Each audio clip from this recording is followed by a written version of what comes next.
রাসূল করিম সাল্লাল্লাহু আলাইহি ওয়াসাল্লাম দুই ঈদে অর্থাৎ ঈদুল ফিতরের দিন এবং ঈদুল আজহার দিন তার পরিবার পরিজনকে সাথে নিয়ে ঈদগাহর মাঠে আসতেন। এটি একটা ঈদের আনন্দ।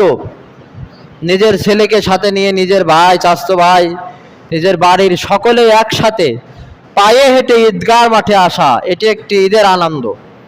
তো নবীজি ঈদগাহর মাঠে যখন আসতেন, তার চাচা হযরতে আব্বাস রাদিয়াল্লাহু তাআলা আনহু, ফজল ইবনে আব্বাস চাচাতো ভাই, আব্দুল্লাহ ইবনে আব্বাস রাসূলের আরেক চাচাতো ভাই এবং জামাতা হযরতে আলী, তার ভাই হযরতে জাফর রাদিয়াল্লাহু তাআলা আনহু, নাতি হাসান হুসাইন, পালক পুত্র যায়েদ ইবনে হারেস এবং তার সন্তান ওসামা বিন জায়েদ এবং আইমান ইবনে আইমান পরিবারের সদস্যদের নিয়ে ঈদগাহর মাঠে পায়ে হেঁটে আসতেন আর উচ্চ আওয়াজে আল্লাহু আকবার, আল্লাহু আকবার, লা ইলাহা ইল্লাল্লাহু, আল্লাহু আকবার, আল্লাহু আকবার, ওয়ালিল্লাহিল হামদ, এই তাকবীর ধ্বনি দিতে দিতে নবীজি আসতেন।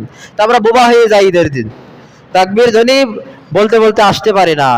নিয়ম হচ্ছে রাস্তাঘাট মাঠ প্রকম্পিত করে তাকবীর ধ্বনি দিতে দিতে আসা, যেই রাস্তা দিয়ে আসা বিপরীত রাস্তা দিয়ে ফেরা এবং উচ্চ আওয়াজে তাকবীর ধ্বনি দিতে দিতে আসা এবং যাওয়া, এটি নবীজির সুন্নাত ছিল।